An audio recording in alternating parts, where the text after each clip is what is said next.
O grau de despolitização da nossa política brasileira, ela é cada vez maior e quando você vê os noticiários, aí você vê o buraco que nós estamos aqui na política brasileira.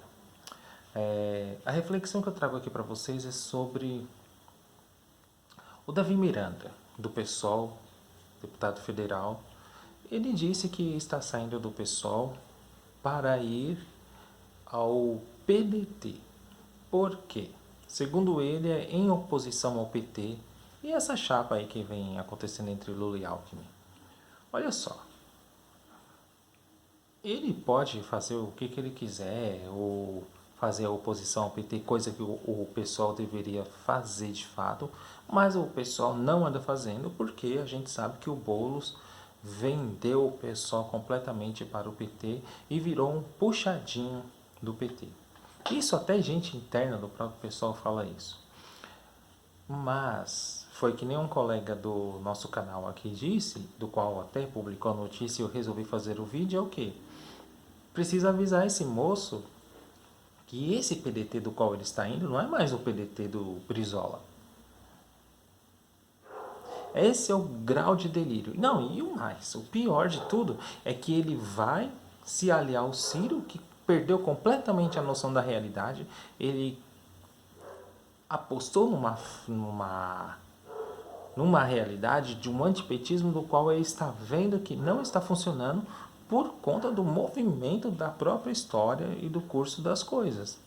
Qual que é o movimento da história? Bolsonaro está cada vez pior, está fazendo cada vez mais burradas, a coisa está degringolando e ele não consegue perceber isso, que o brasileiro em si caiu a ficha e percebeu a burrice que fez, então eles estão voltando atrás e transferindo o voto para o Lula. E não como muita gente está pensando que seria para o Moro. Então aí falta um grau de leitura da realidade, falta estudo, porque precisa você estudar para compreender esses fenômenos. Mas parece que essa galera não estudou, não compreendeu a realidade e faz uma opção cada vez pior. O cara sai do PSOL e vai para o PDT. O PDT do Ciro Gomes hoje, o Ciro Gomes, qual que é o movimento que ele faz? Ora ele vai para a direita, ora ele vai para a esquerda. E ele está sendo odiado de ambos os lados, porque ele não tem penetração na direita e muito menos na esquerda por conta desse discurso acirrado antipetista. Então agora ele está cada vez mais perdido no cenário político brasileiro, ele está vendo que não há espaço para ele e muito menos chance dele ganhar. Se ele fosse um cara que soubesse fazer a leitura do curso da história, ele poderia muito bem, por exemplo, para uma grande chapa, vamos dizer, à esquerda, poderia ser Lula e Ciro Gomes, mas o grau das vaidades impede de que isso aconteça. Para nós no canal aqui, esse movimento da história é evidente por conta, que eu já disse, do grau de despolitização dos próprios políticos. Aliás, se vocês quiserem, por exemplo, pegar na história brasileira, a literatura ela é farta de exemplos que mostram como esses políticos eles não têm a cabeça muito formada no sentido da paideia mesmo, paideia grega, a formação do homem grego. Claro que hoje não existe isso mais. Hoje o que existe é uma formação totalmente utilitária. Utilitária, quando eu digo, é no sentido estrito do termo filosófico, que é a visão voltada para mecanismos econômicos, apenas. Então, o que esses caras querem aí com essa aliança? É essa a grande questão. Sair do PSOL para ir para o PDT, com qual objetivo? Nenhum. O Cabo Daciolo saiu de outro partido e foi para o PDT. Também. Então vejam só como que é um grau de despolitização, para não falar outra coisa. Por outro lado, aí eu já vou aproveitar e comentar isso, vejam só. O Rui Falcão fez uma entrevista da Tendências e Debates lá da Folha de São Paulo, e ele expôs os argumentos dele em relação à oposição entre a chapa Lula e Alckmin. Eu não vou colocar o mérito aqui dos argumentos. O que eu quero colocar é o seguinte. Esse Rui Falcão estava no PT quando Lula escolheu Valdemar Costa Neto, quando o PT fez reformas das quais, por exemplo, vários membros do PT foram expulsos e esses membros fundaram o PSOL. Além disso, o seu vice do senhor Lula foi José Alencar. E depois, quando foi a eleição da Dilma Rousseff, foi quem? Michel Temer. Em nenhum momento você viu esses caras fazendo esse tipo de abaixo-assinado agora. Qual que é o argumento deles? Que eles são ideologicamente opostos. Não, não são ideologicamente opostos. Primeiro argumento, para mostrar que eles não são ideologicamente opostos. A teoria econômica da qual eles defendem, o tripé macroeconômico, os dois defendem. Ambos não vão querer fazer a auditoria da dívida pública, que se fosse um governo realmente de esquerda, fala, vamos fazer a auditoria da dívida pública, vamos democratizar os meios de comunicação. Eles não falam nada em relação a isso.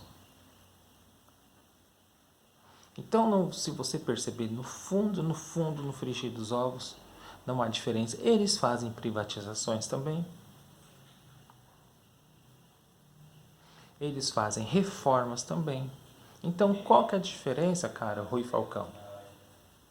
Para de enganar o seu eleitor do PT.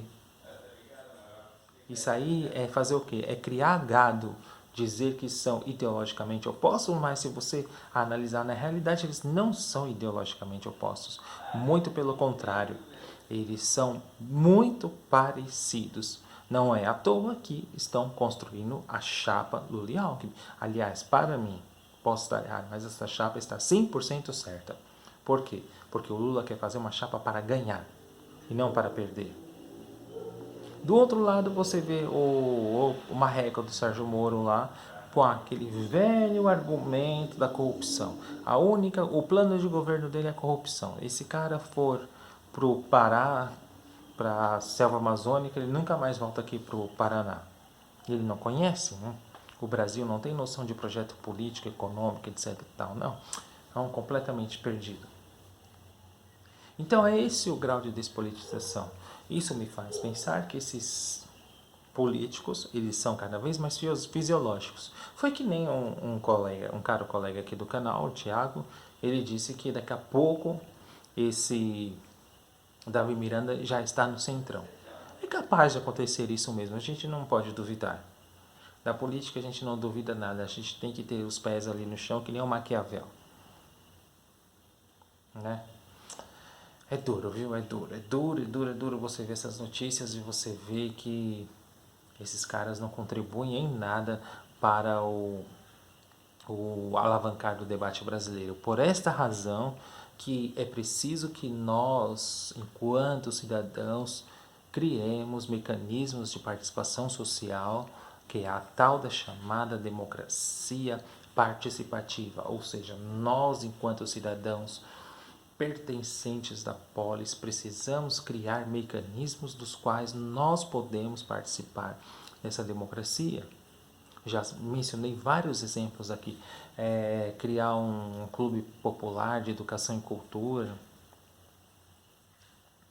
ou você numa biblioteca montar um clube de leitura e discutir os principais problemas do Brasil, ou você pegar e ir na subprefeitura do seu bairro e ir ali tentar resolver um determinado problema que está acontecendo ali.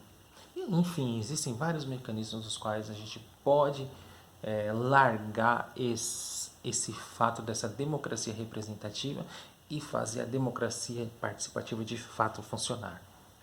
É isso que precisamos fazer. Deixar esse vício dessa democracia representativa e deixar principalmente da gente personalizar os candidatos. O brasileiro tem muito dessa questão, personaliza os candidatos e a questão ideológica ele não olha muito, né? Haja visto que tem muita gente que votou aí no coiso que está aí, agora vai votar no senhor Lula. Bom, por hoje é isso, essa breve reflexão, tá certo? Até mais.